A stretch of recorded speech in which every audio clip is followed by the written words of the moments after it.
Gênesis 21, do 9 ao 21. E eu queria trazer uma reflexão baseada no tema o deserto da morte do nosso eu. Amém? Quando o mais fraco se faz mais forte. Gênesis 21, 9 diz a palavra do Senhor. Vamos ler a partir do 8, queridos. Isaque cresceu e foi desmamado. E nesse dia em que o menino foi desmamado, deu a Abraão um grande banquete. Vendo Sara que o filho de Agar, a egípcia, a qual ela dera à luz a Abraão, caçoava de Isaque, disse a Abraão: rejeita essa escrava e seu filho, porque o filho dessa escrava não será herdeiro com Isaque, meu filho. Pareceu isso muito penoso aos olhos de Abraão por causa do seu filho. Disse, porém, Deus a Abraão: não te pareça isso mal por causa do moço e por causa da tua serva. Atende a Sara em tudo que ela te disser, porque por Isaque será chamada a tua descendência. Mas também do filho da serva farei uma grande nação, por ser ele teu descendente. Levantou-se, pois, Abraão de madrugada, tomou pão, um odre de água, pôs-lhes às costas de Agar, deu-lhe o menino e a despediu. Ela saiu andando errante pelo deserto de Berseba. Tendo-se acabado a água do odre, colocou ela o menino debaixo de um dos arbustos e, afastando-se, foi sentar-se defronte, à distância de um tiro de arco, porque dizia: assim não verei morrer o menino. E sentando-se em frente dele, levantou a voz e chorou. Deus, porém, ouviu a voz do menino, e o anjo de Deus chamou do céu a Agar e lhe disse: que tens, Agar? Não temas, porque Deus ouviu a voz do menino daí onde está. Ergue-te, levanta o rapaz, segura-o pela mão, porque eu farei dele um grande povo. Abrindo-lhe Deus os olhos, viu ela um poço de água. E indo a ele, encheu de água o odre e deu de beber ao rapaz. Deus estava com o rapaz, que cresceu, habitou no deserto e se tornou flecheiro. Habitou no deserto de Parã, e sua mãe o casou com uma mulher da terra do Egito. Vamos orar, irmãos, agradecendo pela palavra. Senhor, nós bendizemos o teu nome, nós te exaltamos, te agradecemos por estarmos aqui reunidos, te cultuando, reconhecendo a tua grandeza, o teu amor incomparável para conosco, Senhor.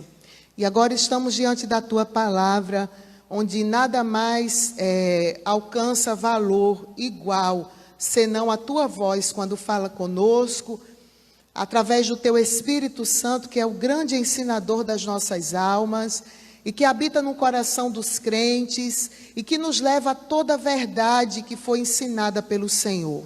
Por favor, Senhor, dai-nos esse tempo de concentração, de atenção espiritual e, acima de tudo, de um desejo de obedecer-te, Senhor.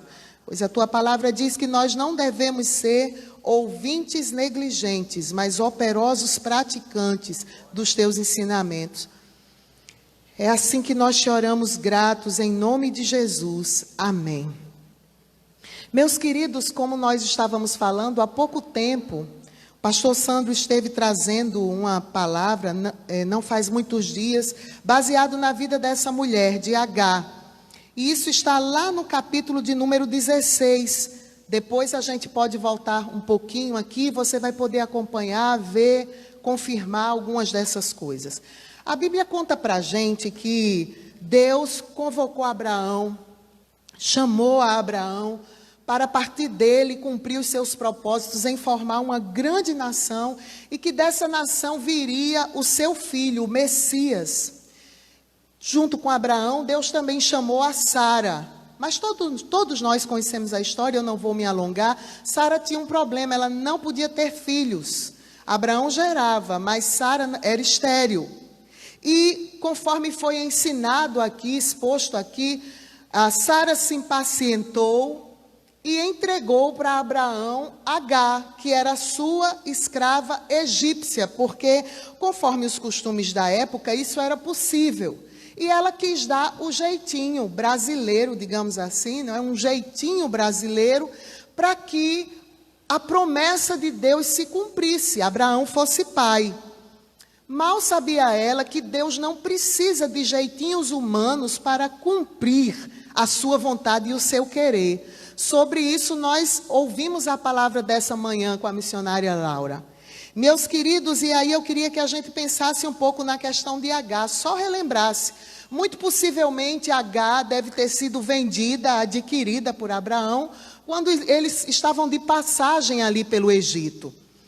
Era costume dos senhores egípcios, quando queriam pagar suas dívidas e não tinham condições, entregar escravos de casa, como se chamava no Brasil, né, na época da escravidão, as crias de casa, se entregava aos escravos para saldar essas dívidas. E Agar foi então nessa leva, a Bíblia não dá detalhes, mas o que se sabe é que ela já caminhava, né, junto com Abraão e Sara, estigmatizada. Pesava sobre ela o fato de não ser dona de si própria, porque era uma escrava. E o capítulo 16 vai mostrar para a gente que à medida que Isaac foi crescendo, Agar foi se amostrando, como a gente diz lá no Nordeste. Ela começou a destratar Sara, como se dissesse, ó, eu gerei a Isaac, então todas as honras são minhas, Abraão me trata de uma forma diferente, porque afinal de contas, eu lhe dei o filho que você, Rebeca, não pôde dar. Mas ela não contava com a noção de que a preferida do coração de Abraão era Sara. E Sara deu o jeitinho, como muitas mulheres dão, de colocar o pingo no i. E dizer, mande essa mulher ir embora. E Abraão obedeceu, ela saiu pelo deserto errante, no capítulo 16. Lá no deserto, Deus também mandou, ela ainda não tinha tido Ismael. Deus mandou que ela voltasse para perto da sua senhora, se humilhasse, porque Deus tinha propósitos a cumprir através da vida da escrava Agar. Percebam que, além de ser estigmatizada com a questão da escravidão, de ser uma escrava, ela era uma mulher orgulhosa. A dona lhe humilhou, ela foi embora, saiu sem plano, sem rumo. E Deus a encontrou. Os irmãos estão lembrados que foi ministrado aqui, que lá no contexto do deserto, apareceu o anjo, e ali naquele poço, no capítulo 16, verso 9, se eu não estou enganada, Agar disse assim, hoje aqui os meus olhos viram o Deus que tudo vê. Ela teve um impacto, um relacionamento, uma experiência espiritual profunda com o Deus que via todas as coisas. Meus amados, dito isso, eu queria falar um pouco que nesse texto que nós lemos, mais uma vez, Agar é dispensada. Depois a gente vê aqui alguns detalhes. Mais uma vez, Agar vai embora caminhar errante pelo deserto. Segunda vez. E eu queria lembrar aos irmãos como que a experiência com o deserto é uma coisa importante na história do povo de Deus. Há várias narrativas bíblicas que falam do povo de Deus no deserto. E de como Deus se manifestava a esse povo no deserto, e de como Deus também contemplava a rebeldia desse povo no meio do deserto, fazendo-os se humilharem, se arrependerem e voltarem para Ele. Não foi diferente com Agar. Deserto no hebraico, no original aqui da Bíblia, vem do termo miadiber, que significa lugar onde se ouve a voz de Deus. E no grego significa lugar aonde se clama. Baal, lugar onde se clama. Vejam que havia toda uma simbologia em relação ao deserto. Outros historiadores dizem que deserto no original significa lugar que Deus fala. É ali naquele silêncio promovido, naturalmente, onde só se escuta o vento e o ruído da areia, de manhã muito quente, à noite muito frio, que o homem fecha sua boca, para de se orgulhar, para dar ouvido à voz de Deus. Foi assim com Elias, quando Deus o mandou ir aos desertos, à caverna. Foi assim com João Batista.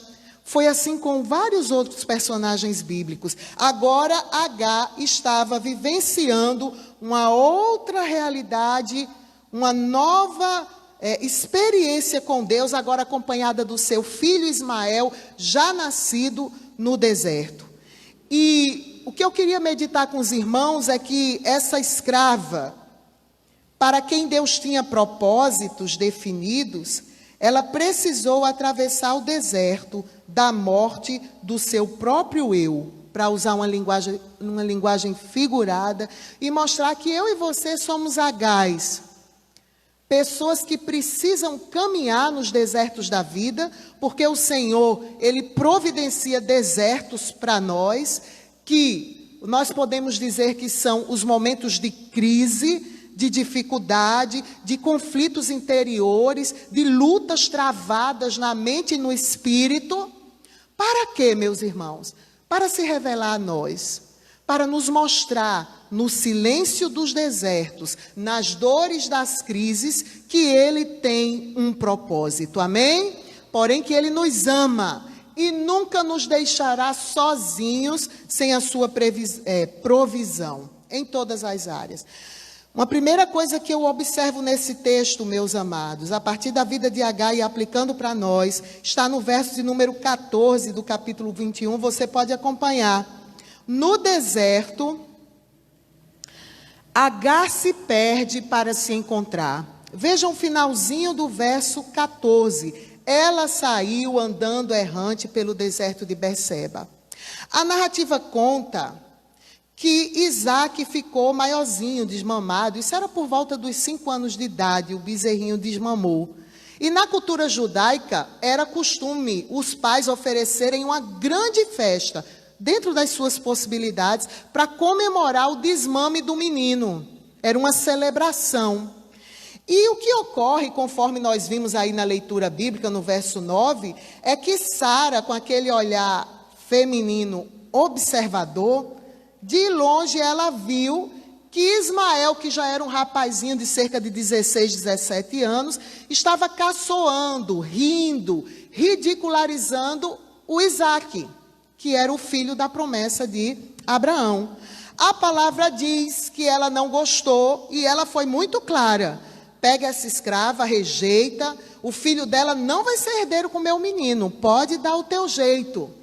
A Bíblia diz, meus irmãos, que Abraão então dispensou a sua serva Agar com o seu rapaz. Coloque-se no coração de pai nessa hora. Isaac não podia ser o filho da promessa, porque foi filho de um jeitinho, como diz. Mas ele era filho. E não é muito fácil para um pai ver o filho, mandar um filho embora, na idade com a qual Ismael já estava. Nesse contexto, irmãos, aquela mulher sofrida, mas também orgulhosa, mais uma vez se encontra no deserto, com um odre que tinha cerca de 11 litros de água.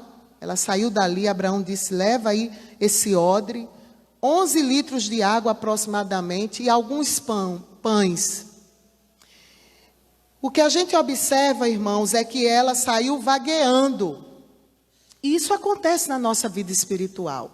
Muitas vezes nós, como servos de Deus, precisamos nos perder das nossas seguranças humanas, das nossas certezas egoístas, da nossa vaidade, do nosso brio. A gente precisa ser largada no deserto para ouvir a voz de Deus, se perder, entender que depende totalmente do Senhor, para então se encontrar. Se encontrar espiritualmente com a nova visão, com um novo propósito, com um novo norte. É isso que o Senhor faz conosco, conforme nós vamos ver aqui. Queridos, eu queria lembrá-los que Agar e Ismael, a gente tem pena, não é verdade? De ver aquele rapaz indo embora do seio familiar. Mas eles se auto-expulsaram. Eles mesmos procuraram aquilo, por conta do orgulho, da insolência, da chateação que aquele rapaz estava causando na família de Abraão. Nós não lemos em parte alguma da Bíblia, do Velho Testamento, que Ismael trouxe alegria para o pai dele. Isaac era o motivo do riso. Mas em momento algum, há registro de que Ismael fez alguma coisa em benefício do pai, que alegrou o coração do pai. E aí eu quero lembrá-los de uma coisa que nós já falamos aqui, por isso eu vou dizer muito rapidamente, que no livro Ego Transformado, o autor Timothy Keller, ele vai dizer que as características do nosso eu, do nosso ego, são vazio, dolorido, atarefado e frágil. O que é o ego, meus irmãos? O que é o eu? O eu é o núcleo da nossa personalidade, é o que determina as nossas vivências, os atos individuais de cada um de nós. E o autor vai mostrar para a gente, a partir de textos bíblicos, esse autor, Keller, que o nosso ego é assim, inflado. Eu já conversei isso com os irmãos, como um balão. E um estômago, quando você exagera no churrasco com 1 litro de Coca-Cola e ainda pede a banana com canela depois, você pode ter certeza que você vai sair do restaurante querendo um sorrisal, né? Um salzinho de frutas, alguma coisa assim. É aquela mesma sensação do estômago muito cheio que Paulo usa para dizer o que é o ego humano. Dolorido, coitadinho de mim, ninguém olha, atarefado, quer fazer de tudo para ser notado, percebido. E frágil, qualquer bolinha, qualquer agulhinha estoura. Na realidade, a gente vai perceber que nós somos assim. Eu sou assim. Os irmãos são assim, a nossa natureza carnal. E Agar e Ismael estavam assim, orgulhosos, cheios de si. Mas, meus queridos, a gente sofre bastante e erra, andando errante nos desertos existenciais, até nós aprendermos uma verdade. Quando nós nos sentirmos fracos, é aí então que nós seremos fortes. Amém? O apóstolo Paulo dizia isso: quando você se sentir nada, perdido, totalmente dependente de Deus, é que você é forte, através do poder do seu Espírito Santo. Isaías capítulo 66, verso 2, diz o seguinte: Deus disse, mas olharei para este. Para quem que o Senhor vai olhar? O humilde e contrito de espírito, que treme diante da minha palavra. Então, os olhos do Senhor são atraídos para as pessoas que se humilham, que andam contritos de espírito para com Deus e que treme, que respeita a palavra do Senhor. E Agar, junto com seu filho Ismael, estavam precisando aprender essa verdade. É o bendito, irmãos, autoesquecimento, que Keller vai citar também nesse seu livretozinho. O que é o bendito autoesquecimento? É a mais pura humildade do Evangelho. É o centro do Evangelho. É não pensar de mim mesmo como se eu fosse mais do que eu sou, achando que eu sou mais, que eu sou capaz de fazer muitas coisas, que eu sou a melhor, mas também não pensar de si como se fosse menos do que você é, se desvalorizar, se inferiorizar. O autor vai propor que é simplesmente você pensar menos em você, coisa que é muito difícil, irmãos. Pensar menos em nós, não é? Às vezes a gente chora, a gente luta, a gente se aperreia, como diz o verbo paraibano, porque a gente ainda estamos muito focados no nosso eu, naquilo que julgamos, que precisamos, que merecemos, que temos.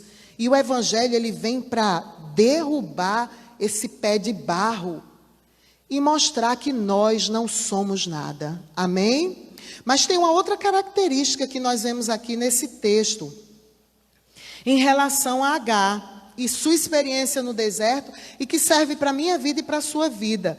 No deserto, meus irmãos, todas as provisões materiais se esgotam. Pode ter certeza disso.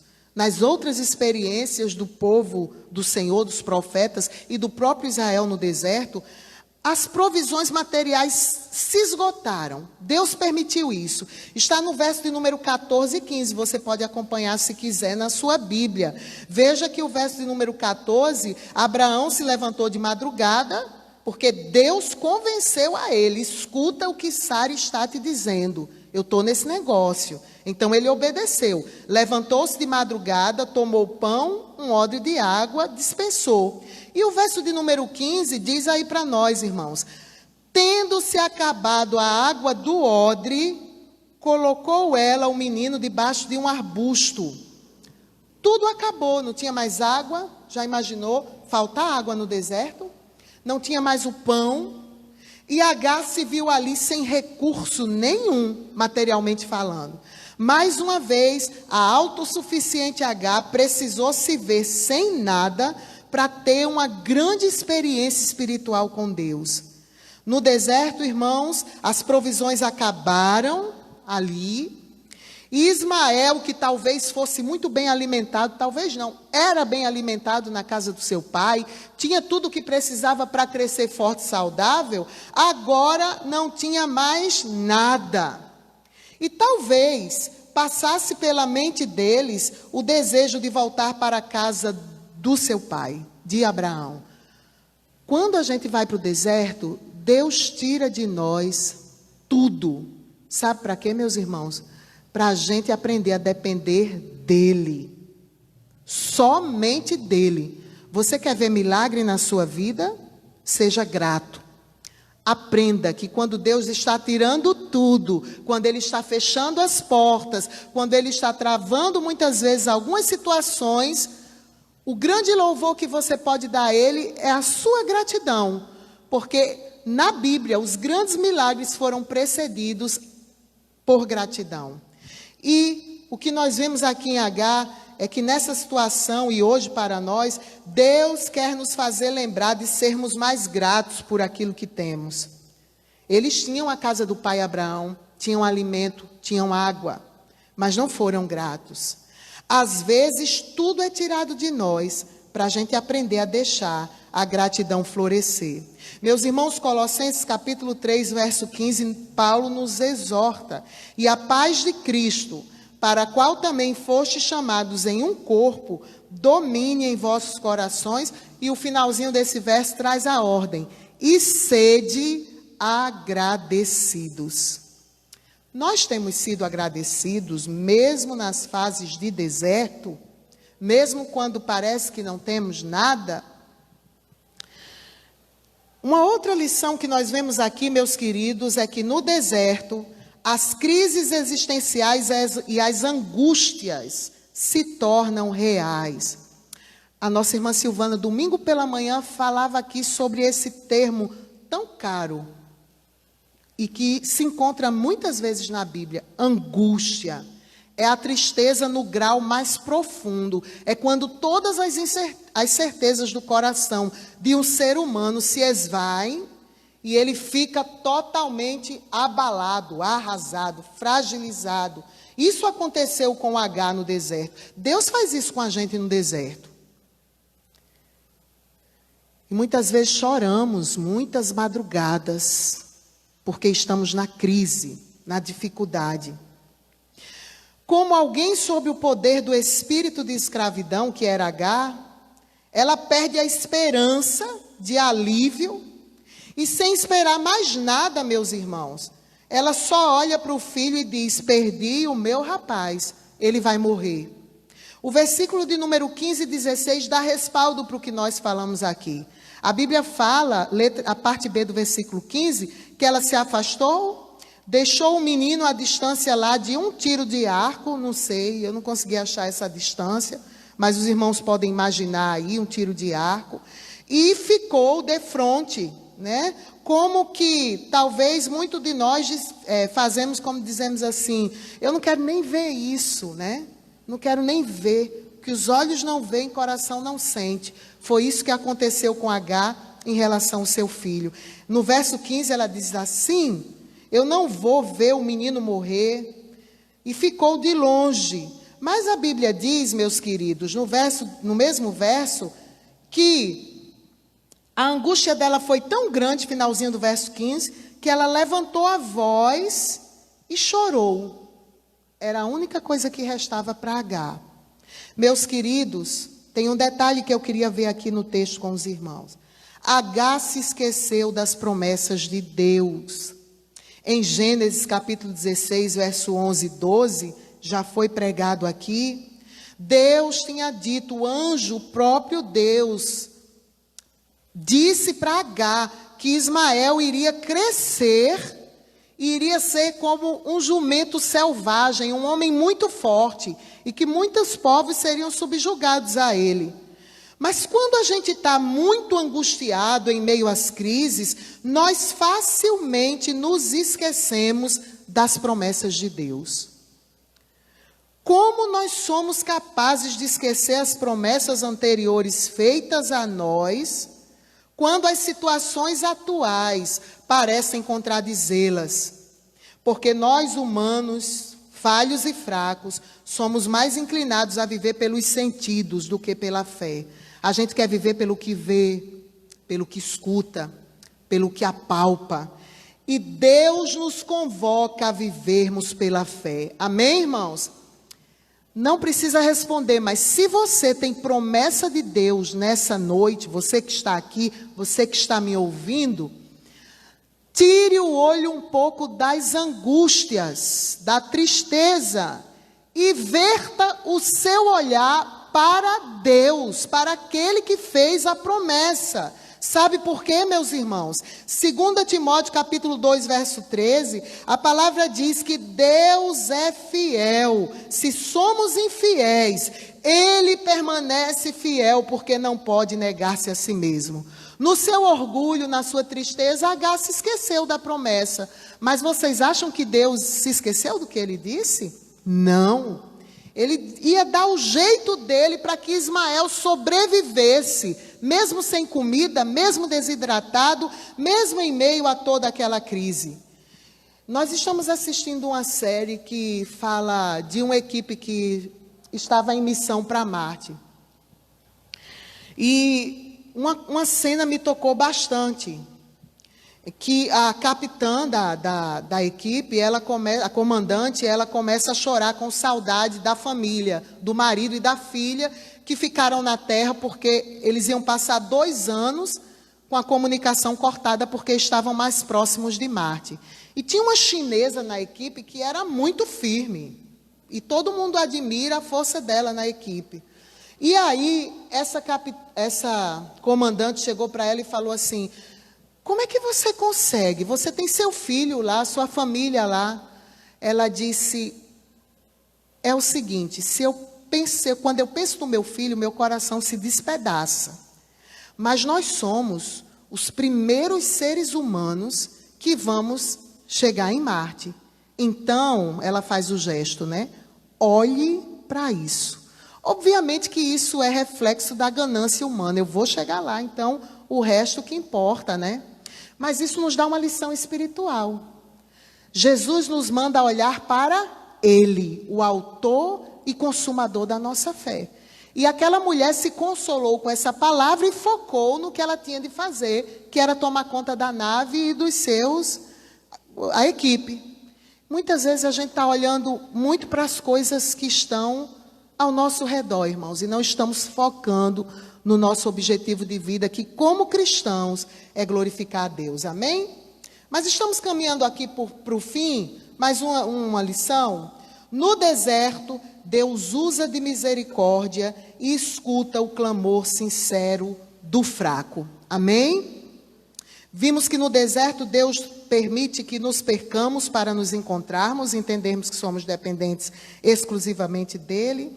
Nós vimos que no deserto Deus nos deixa totalmente desprovidos de provisões materiais para Ele mesmo suprir e mostrar que Ele é o Senhor das nossas vidas. Nós vimos então que no deserto todos nós estamos passíveis de crises, de angústias, de choro e de lágrimas, de lutas existenciais. E agora nós vamos ver que no deserto Deus usa de misericórdia e escuta o clamor sincero do fraco. Isso está nos versos 17 a 21 do texto que nós estamos lendo, irmãos. A Bíblia nos falou, aí nos fala, que Deus ouviu a voz de quem? Do menino. Deus ouviu o choro de Agar. Ele estava vendo, obviamente. Mas a Bíblia fala que o que de fato chamou a atenção de Deus foi o choro do menino, porque agora Ismael passou do ridicularizador banal que estava lá irritando Isaque, para o humilhado que estava clamando por sobrevivência. Socorre-me, Deus, eu vou perecer no deserto. Meus amados, Deus foi quem ouviu a voz de Ismael. Mais uma vez, partiu de Deus a iniciativa em dirigir-se a Agar e consolá-la. Diz o meio do verso 17, como se ele não soubesse, mas ele faz questão de se tornar próximo de nós. E ele pergunta para Agar: que tens, Agar? Já imaginou isso? Que tens, Agar? É igual a Jesus no Novo Testamento, naquele episódio que quando a mulher vinha com o seu filho, o único filho morto, no esquife, a viúva de Naim, Cristo parou todo aquele cortejo, olhou para ela, ele sabia que o problema estava ali, mas ele disse: mulher, por que choras? Ele quer ouvir de nós qual é o problema. Amém, irmãos? E ele se importa conosco, independente das circunstâncias que nós estejamos envolvidos. Deus, então, mais uma vez, consola o coração de Agar. E no verso de número 18, ele vai dizer o que a ela? Ergue-te, levanta-te, toma o rapaz, segura pela mão, porque eu farei dele um grande povo.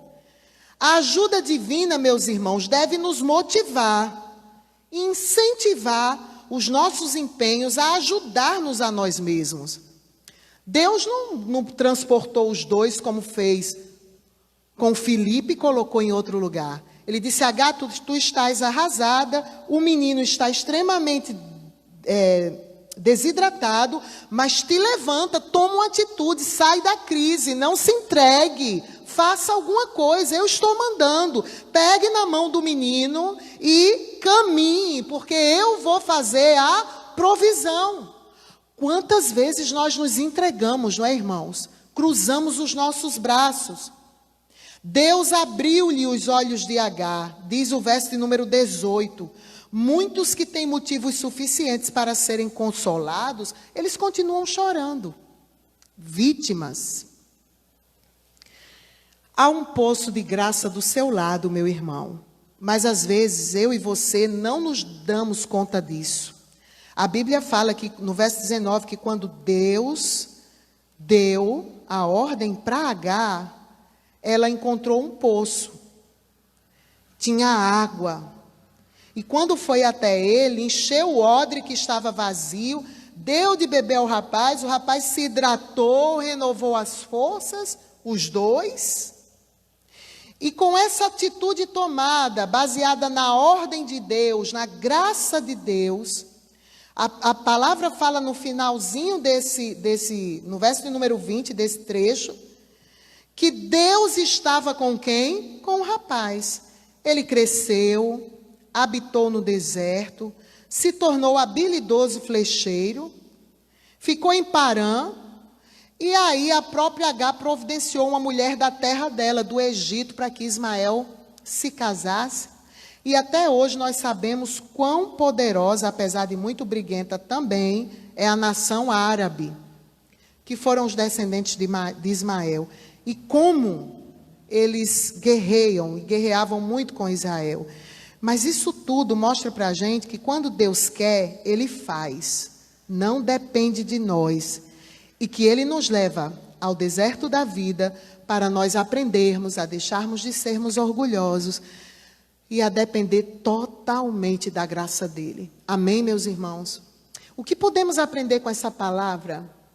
Eu queria fazer 2 aplicações muito breves. A primeira, que como crentes, selados pelo Espírito Santo e regenerados pela obra preciosa de Jesus Cristo na cruz, nós devemos aprender a subjugar o nosso ego, nosso eu. Tarefa difícil, muito difícil. E vivenciarmos o autoesquecimento, a fim de experimentarmos os planos de Deus para a nossa vida. E uma outra aplicação que eu posso tirar desse texto, meus irmãos, devemos entender que a vida é feita de desertos, muitos e vários, e um atrás do outro. E é atravessando esse lugar, onde tudo se cala, que nós aprendemos a tirar forças da nossa fraqueza para saciarmos a sede da nossa alma, como fez Agar e Ismael no poço que Deus nos mostrou. Mas a nossa sede é saciada em Cristo, a água viva que flui do nosso interior. Amém? Que o Senhor nos abençoe, que Ele aplique essa palavra em nossos corações. E eu não sei qual é o seu deserto, mas humilhe-se, seja grato e tire as vendas da incredulidade para você contemplar o poço de graça que está bem pertinho de você. Amém? Vamos orar. Senhor, nós te agradecemos por tudo que pudemos falar e ouvir aqui nessa noite, Deus. Sabemos que Tu és o nosso Pai, o nosso provedor, o nosso guia nos desertos tão complicados da vida. Sabemos que por mais perdidos que possamos nos sentir, Tu és o caminho. Não precisamos de mais nada, Senhor, que não seja estar no Senhor, que é o caminho que nos leva cada dia para perto de Deus. Eu te apresento cada lar representado aqui, cada vida. Senhor, aqueles que estão no meio de um deserto, sob sol escaldante, com as provisões escassas. Senhor, que o Senhor possa fazê-los olhar para Ti, ouvirem a Tua voz, como o anjo falou com Agar, renovarem-se, hidratarem-se na água provida pelo Senhor, e serem, ó Deus, mais do que vencedores, não porque confiam na sua força, mas porque confiam no nome do Senhor, seu Deus. É a oração que nós fazemos nessa noite, gratos em nome de Jesus. Amém.